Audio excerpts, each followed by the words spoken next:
How do you define the ABC when the B isn't in the name anymore? What does it become if it's not a broadcaster? Because we're entering a post-broadcast world, and we've got to think about that as an organisation. Gaven Morris is the Director of News at the ABC, and he's been the leader at a time of so much transformation in the media. The way we all consume news is radically different from how we consumed it, say, even a decade ago. And he was at the height of his career as a media executive when personal tragedy struck. We'll talk about how he navigated that shortly. And look, if you haven't already heard part 1 of this episode, make sure you download that now and start there. Gaven, managing journalists is very hard. They are quite literally trained to question authority, which makes them the worst possible people to manage. How did you get those cynical journos to go on the journey with you around change? So at CNN, I worked with some very, very big personalities, from, Christiane Amanpour and Wolf Blitzer to, correspondents in the field who were the very best correspondents in the world. That didn't always make them all easy people to work with. And so one of the lessons I learned during that period, and I'm not trying to be disparaging here, but I learned the art of cheap psychology. How can you motivate people and get them to do things when outwardly they'll look you in the eye and say, who is this little person trying to tell me what to do? And it was one of my skills. I got quite good at being able to find a way to motivate somebody to do something that they initially were resistant to doing. Because as a producer, quite often, that's what you had to do. You had to get that big name correspondent to get up at 3 o'clock in the morning, or to work 14 hours in a row, or to do whatever it was that you had to get them to do. So I think that certainly helped me when I got more into leadership and management roles, was working out how can I assess the person in front of me or assess the team in front of me and think about what might motivate them, or think about what really touches a nerve for them, and then work out a strategy to then make the most of that situation. And that was really a lesson I learned from, as I say, working in the field with some very big names and some very strong-willed personalities. And of course, the other transition that so many leaders go through is being on the tools to being the leader, doing the do versus being the sort of visionary. 1,300 staff, as you mentioned, hours of broadcasts every day, hundreds of articles published, political pressure from the audience. How did you make the transition from running the day-to-day operations to setting forth a vision for ABC News, particularly at a time where there's just enormous change happening? Third-party platforms are coming in, social media is on the rise. There's a lot of change, and if you don't have your eye to the future, you're sort of dead in the water. I've got to say to you, Kel, that was the only part of the job that interested me. Was the change piece. And as you can see through the path that I navigated through my career, hopping on those waves and riding them to the shore and getting everything you could out of a new experience of building something was what I really enjoyed. And so I remember sitting down and looking at the job of the director and thinking that is an awful job, and all of the kind of bureaucracy and politics and budget meetings and HR and all of that sort of stuff I'm not very interested in. So I remember going to Mark Scott and going to the chairman at the time and saying, look, here are my ideas. This is what I'd like to have a crack at doing with ABC News as director. If they're not the ideas that you think are where you want to go, please don't give me the job. I'm really not interested in the rest of the job. I know I'll have to do the rest of the job if you allow me to do the stuff that I want to do, but I do not want the job if my ideas are not the ones that you think are worth pursuing. Because I much rather would have stayed in the newsroom being on the tools if I wasn't able to change what we were going to do in the image in which I kind of had some thoughts and ideas about and wanted to bring a team together to see if we could enact. So I just thought there are times when you've got to be really honest with yourself and say, I'm only going to do this if you're up for what I want to do with it. And if you're not, give it to somebody else. But the thing that's interesting here, right, is they had to be up for it, but so did you, Gaven Morris. So can you reflect on that transition from, you've been the breaking news guy, you're the digital transformation guy, you're responsible for a news channel, ABC News website, but then you have to manage the sort of the flagship shows, the Four Corners, the 7:30, the AM in the morning on radio. How did you adapt your leadership style from being kind of at the startup end of the ABC to this much more slow-moving, sometimes bureaucratic, entrenched culture? I think, look, I was a bit, and this is where I know I got it wrong in the beginning. I was a bit bullish. I was a bit sort of again, assumption-based. I think I knew what needed to be done without necessarily fully thinking through how to engage these teams and bring them along. And I think bit by bit, it was bringing a team together, actually, knowing that the kit of parts in a team is so much more powerful than what I was able to individually bring to the equation. That, I think, changed the game. And so when it was you were able to sit down with a diverse group of people and say, who all work in different ways, who all have different ideas, and then out of that build a strategy that you can then sit down with all of those very different teams and say, hey, I think here's a path to the future that might be exciting if we can build this. And so, for instance, I remember having a chat with the Four Corners team and saying, they were like, well, we're not really interested in digital. We kind of make brilliant documentaries. We're the best journalism team in the country, but we also recognise that primetime TV is slowing down. The audience is getting older. We're not sure how long, this is going to be a part of the schedule. And I said to them, yeah, but if you think about yourself as an 8:30 Monday night television program, I don't know how long that's going to have a future. But if the way we're going to imagine you is you are the best investigative journalism team in the country that tells stories in rich video with great narratives, and stories that really are going to change the agenda for the nation, that's never going to go away. So all we need to do is build you a path to an audience that's going to continue to want that. And it's building a digital audience that enables you to, sure, make the program for 8:30 on a Monday night, but equally make a compelling digital experience out of that story that you can put in so many different places. And so now, I take great pride in the fact that every Monday morning, the Four Corners digital story is usually our top rating story on the website. Now, I didn't want Four Corners to become more online. I wanted our online service to represent what Four Corners does. And that became our strategy. We called it Equal Digital Life. And it was about saying, what are the most important things we do and how can we give those things an equal digital life so that no matter how you get your news and information, if you like watching television or listening to the radio, great. But equally, if you like getting your news and information on a mobile phone or on a website, we're going to be just as good at doing that. And that changed the game for everybody. And I think building a positive view of the future rather than representing what's at threat if we stay in the past was the lesson that I learnt during that time. Of course, like any leader, all of this is going on while you're, a husband, a father, you're having a personal life, and there's a bit of a personal curveball that happens in the middle of this. Your son becomes unwell.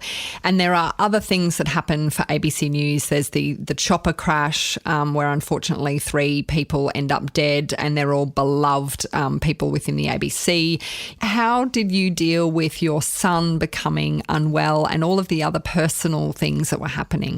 You know what? There was a period there where both my kids were unwell, where you're right, there was a lot of quite upsetting things that were happening just by coincidence at the same time. The chopper crash was devastating for everybody in the ABC, and John Bean in particular was a good friend of mine. He was the cameraman who was on board that day, but I knew Paul and Gary as well.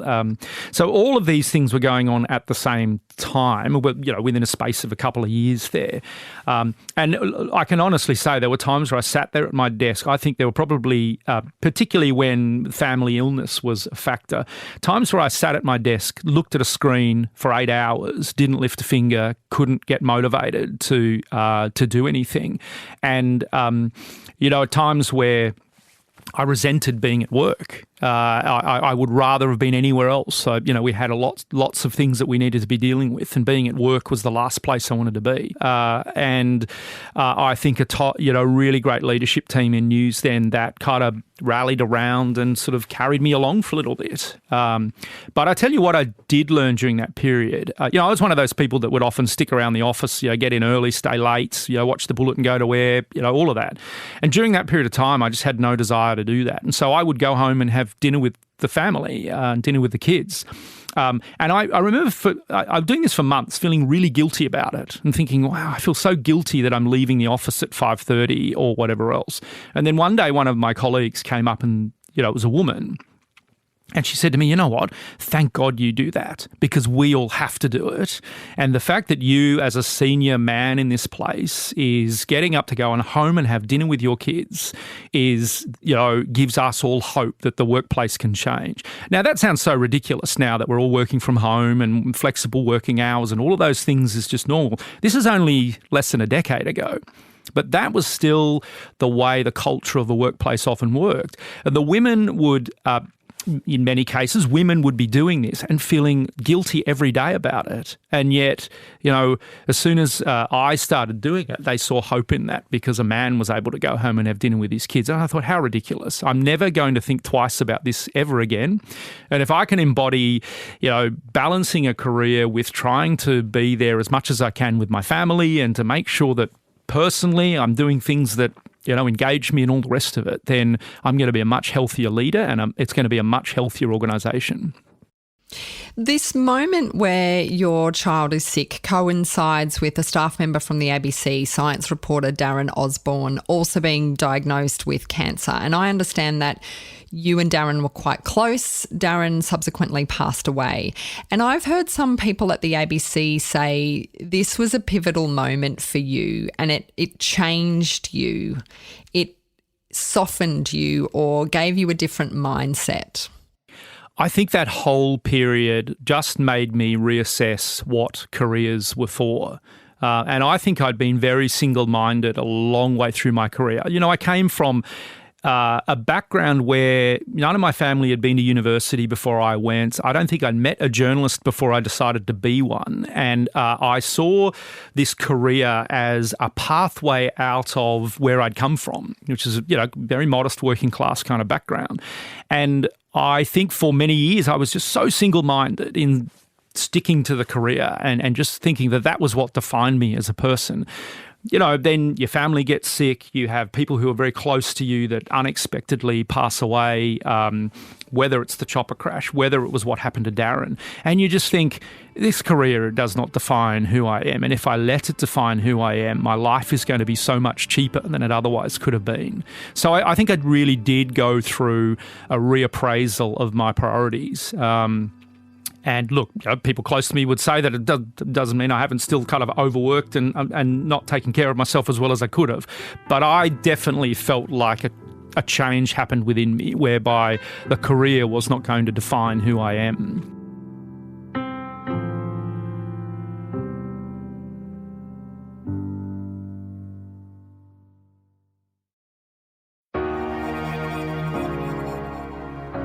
The ABC News Channel was also really the first place where the diversity of the ABC's workplace sort of needed to be more representative. And the conversation on diversity really took hold at the ABC a few years ago, but I think or certainly I had noticed that you were already putting people from different backgrounds on the air. The channel looked less white than the rest of the ABC. And even today, there's reporters in hijabs, there's transgender representation on Q&A. Look at Tony Armstrong, an Indigenous former footballer with a crazy mustache who never would have been on the television 20 years ago because of the way he looks and now is absolutely a superstar. I'm interested in why you had that diversity push so early on, sort of before it became sexy. I've always talked about diversity in all of its forms. Cultural diversity absolutely is at the heart of it. But I truly believe as a national media organisation funded by taxpayers that if we do not reflect the full texture of the community with which we are serving and who pay their taxes for us, then we're failing. And I just could never imagine why the ABC hadn't made more progress in ensuring that the community was represented fully in our staff profile and in the stories that we were telling. So I was very passionate about it from the start. And it did come from that experience of growing up in a family where my parents didn't use the ABC. It came from a background where the ABC spoke over their heads. They weren't university educated people. They weren't in hot careers. They were just people doing honest jobs. and the ABC wasn't relevant to them. So I figured if you come from an Indigenous background or a culturally diverse background, if you're rural, if you're from the suburbs, you should find value in the ABC just as the university-educated people who live in the cities find relevance in the ABC. So that was really what drove it from the beginning. It wasn't some particular desire to around race or around ensuring that we were, getting the cultural mix of people in there. It was absolutely based on the national broadcaster should look like the nation and sound like the nation and represent the views and perspectives of the nation if it's doing its job properly. And that has been a burning passion for me all of my time in this job. Would you say you've achieved much ground in that space, the way, I guess, particularly regional towns and the socioeconomic background piece? Because, as you mentioned, you kind of came from a background where you didn't feel like you fitted into the traditional, I guess, even what an ABC executive looks like, which is usually someone from inner Sydney who's university educated and whatever. How much ground have you made, I think, in that space? I think the ABC broadly, and I go well beyond news here, because you look at the suite of dramas that we produce now and the incredible Indigenous stories that we're telling through our dramas and through the leadership of someone like Sally Riley here. You look at how much more rural and regional we are now as an organisation, and some great strategic work that was done a few years ago to invest in more rural and regional services. You look at the diversity that you see on kids programming, on Play School and other places like that. I genuinely think that we as an organisation have made more progress in the last 5 years than we made in the 50 years before that. And that doesn't mean we're there yet. We've still got a lot of work to do to represent the full gamut of what the community represents in Australia. But gee, we've done some catching up in the last few years, and so we should have. It really was an urgent and an overdue initiative, really, to just try to get the ABC more fully representing the community. Does your mum consume ABC material now? So my mum passed away a couple of years ago, and I've reflected a lot on my mum since she passed away, because she represented a generation of women in particular, but of people. My mum's parents are Italian migrants and Irish migrants, and she was a military wife at the age of 17. And she never got an education. She never got the chance to pursue a career. She'd had 4 kids by the time she was 23. And I look back, if I've got brains, they came from my mum and dad, and yet they led very different lives to the life I have been able to lead. So I look back on that and I think, wow, in one generation, look at what we've been able to achieve, just in terms of moving the act along for women, for working class people, in terms of people getting access to education and being able to pursue careers. So Mum came to enjoy the ABC a little bit more as time went along. But I just look back on her experience and think, what, in many senses, what a wasted opportunity my mum was, in terms of someone that could have pursued a very different kind of life if she'd just been born in a slightly different generation.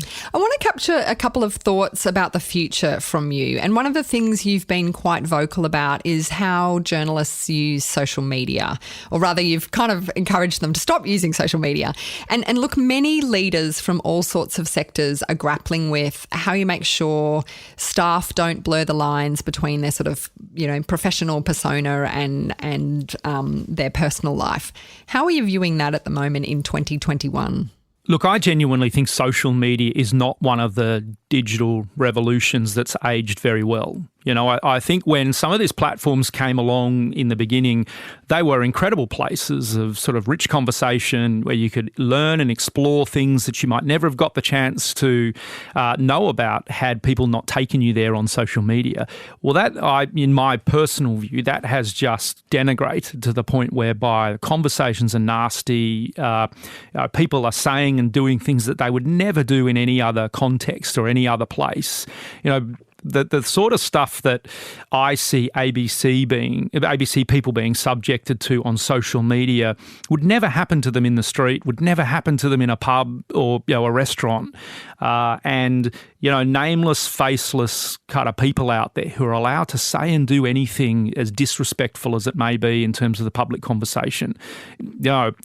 I've just almost totally disengaged from social media now, as much as I think I'm a creature of the digital age, because I just can't bear it. And I think, wouldn't it be good to find a way to return to some sort of civil conversation where ideas are what matters, not attacking a person for some perceived motivation? And I'm not sure it will happen. I'm not sure someone will invent a platform that creates a really constructive and positive place to have an intelligent conversation. But, I think if there's a great digital innovator out there, I reckon there's my challenge, is come up with the great social platform that's a place where you actually want to spend time. I look forward to you becoming the next Mark Zuckerberg. How do you also view the way that news outlets have dealt with these large global platforms that have snatched audiences, the Facebooks, the Googles, the Spotifys and the like? What's been their impact on news, and particularly public service news? Well, I think, we got lulled in the beginning into this sense that these were all altruistic organisations there to make the world a better place. And I'm not saying we're all naive about that. But at the beginning of Google and Facebook and Twitter and all of these other things, we all did have a pretty positive disposition. Imagine if you could go and share your family photos with your friends and your family and swap stories and reconnect with people you haven't seen, until you found out they're stealing your data and selling it to the cheapest offer, or spinning ideas out there in a public context that are just totally false and malicious and nasty and sometimes evil. What happened here? And so I think that's changed the whole context of where you can now find and seek good information. And to some extent in the last few years, that's led to a renaissance in trusted sources, which I think is really positive.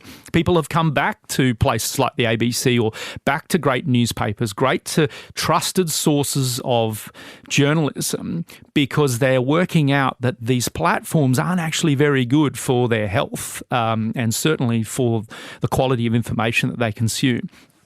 I'm an optimist, so I hope that's the way it continues to go. And I also hope the platforms learn from that. And you see now, Google and Facebook and some of the other platforms investing in journalism initiatives and partnering with media organisations and finding a way to return some value. Doesn't still mean that they've got 90% of the world's revenue, in terms of money that's spent on advertising and marketing products. But look, hopefully bit by bit, they'll work out that it's much better for them to be in an ecosystem where they are bringing genuinely positive things to the world and not destroying the nature of the conversation.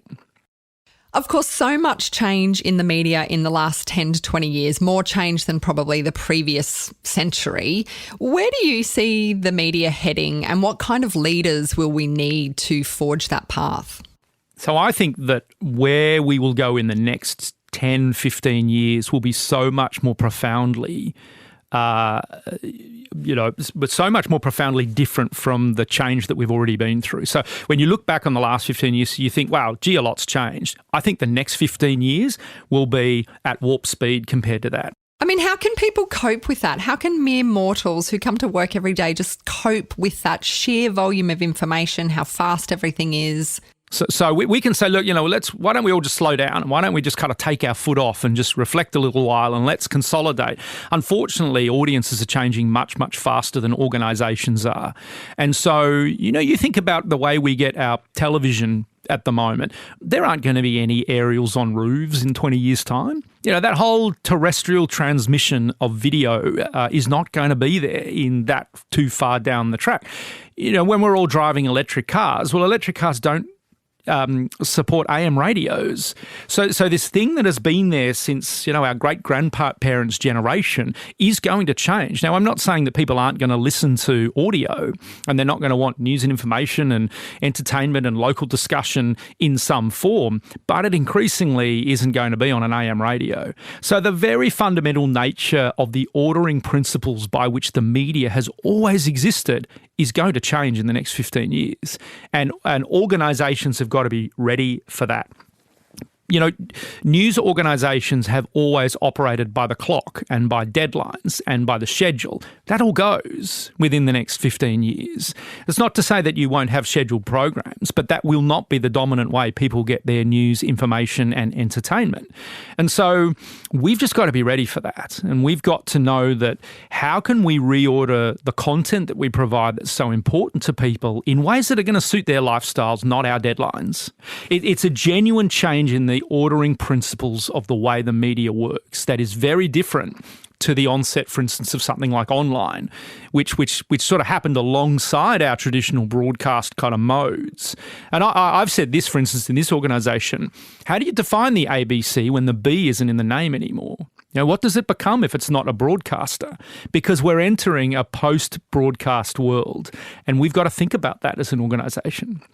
This is particularly challenging, though, for the ABC, right? Because as you well know, as a person who acts the current affairs show Lateline, audiences might be on these new platforms and moving to these new forms of consumption, but they still like to say, look, I love that AM is there every morning on the radio, or I love that Lateline is there. I just like to know it's there. Then you've got the political pressure that comes from the government expecting certain things. And then you've got, I guess, internally, those journalists who work on a program like Lateline, very committed to the cause. So how quickly as a leader can you bust up all of those bits of thinking so that you don't kind of break it, but you actually move forward in a way that's constructive and vibrant? I think the thing that I suppose as I reflect on the changes that we brought into place in the last decade, the thing that I'm still most proud of is the fact that through all that change, through all of those services that have been altered or moved or fundamentally shifted, the levels of trust in ABC News hasn't really gone down. So the audience, which is bigger and broader and much more diverse than it has ever been at any point in our history, still trusts us just as much. So if you can achieve fundamental transformation, if you can bring your teams along and the audience still trusts you as much as they did back when you were doing the traditional things, you're navigating this pretty well. Now, that doesn't mean there aren't all sorts of people both in the audience and inside the organisation that wish things were as they once were. But there are also many people inside the organisation and out in the audience who experience a different ABC in ways that either has supported a different career or has supported a different way of getting their news and information that they now very much enjoy. Would you say, though, that that's even a journey you had to go on, that there was a time when you were the TV guy, you suddenly inherited a news digital website, probably at a time when television was still considered the main game. How sure were you that you did need to preference digital in an organisation that was largely based on being a broadcast first, mentality? I think the one thing that I've always sought to do, whether I've done this well, Kel, or not, I don't know. But where I've seen an opportunity for something that's changing, I've tried to find my way through that, knowing that I also represent the thing that you're coming from. So when I went to CNN.com, I went to CNN because it was a broadcaster. I didn't go to some digital news startup that didn't have a skill set or that I didn't have an understanding in what had been before. Equally, when I came back to the ABC, I could see the massive opportunity that our online and digital services would have, but I thought that a news channel was the way to get there first. We were not going to be able to be a continuous, live, ongoing kind of digital service on mobile phones and on websites if first we hadn't taught ourselves how to do that in a broadcast setting.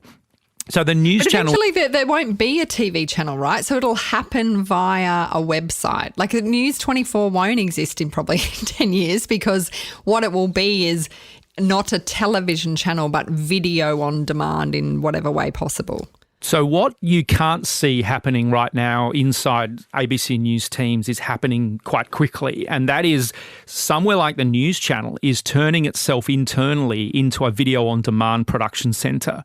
What you're seeing in our audio, news and current affairs teams is them behind the scenes, while they're still producing news radio and they're still producing radio current affairs programs for AM transmission, they're also behind the scenes reorganising themselves into being a really rich source source of on-demand news content and podcast production. So this is what I mean. I don't think you can simply leap to the future if you are not every day incrementally building your way towards it. You've got to find these bridges that respect and value the audiences we still have and the skills and talents that we've learnt over many, many years, while also knowing that underneath that, you've got to be building the foundations of what's coming next. And what will be your third act, Gaven? You must be thinking about next steps in your career. So I, as you've probably picked up on, I like projects and I like finding something that I can get in at the ground floor and sort of move the furniture around and try to envisage something in its future state. I don't want, certainly not next, I don't want another big executive role like this where I'm managing massive budgets and lots of people and all of that. I want to find some projects that require a little bit of strategy, that require a bit of envisaging the future and trying to build it. And I've got a few ideas and there's a few people that I've talked to here and there. So, I don't think it'll be a public role. I think I'll probably slip away quietly into the night and just sort of get on with the things that I'm really passionate about and enjoy myself immensely doing that. Do you think you can let go of some of the burden you have around proving something to your mum, having to prove that you can do it on behalf of her for the chances she didn't have? I think that's a really great question, and I think that is the way I think about this next chapter. I think I always thought I needed to do a job that had some level of profile or some sort of profile of achievement so that I could prove something to myself, but prove something to where I'd come from and to my family. Not in that my family ever put any pressure on me or anything like that. But I think I'm content with that now. And I think I'm happy to sort of slip quietly into the background and just work on things that I enjoy and not have to prove a point to myself or to anybody else anymore, just to try to enjoy it, have some fun, spend some more time with my family, and know that this has been such a great ride. And, I look back over 30 years of a journalism career and I've seen and done and met so many incredible things. Time for something else, I think.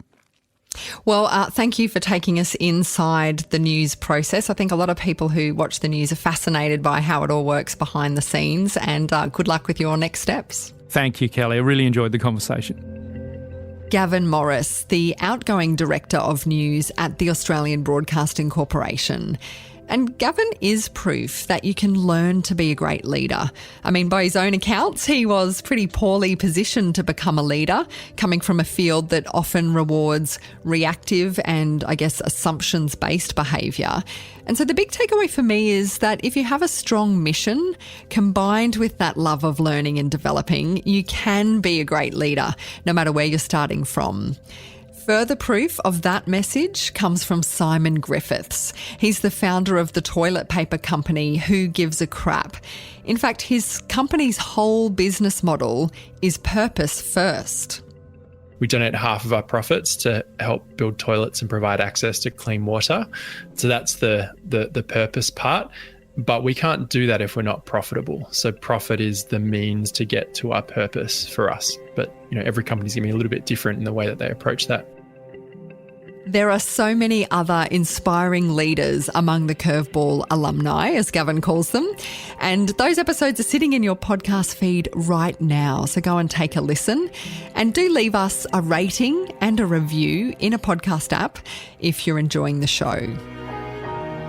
Curveball's a production of Dead Set Studios. This episode was produced by Liam Reardon with sound design by Justin Rillion.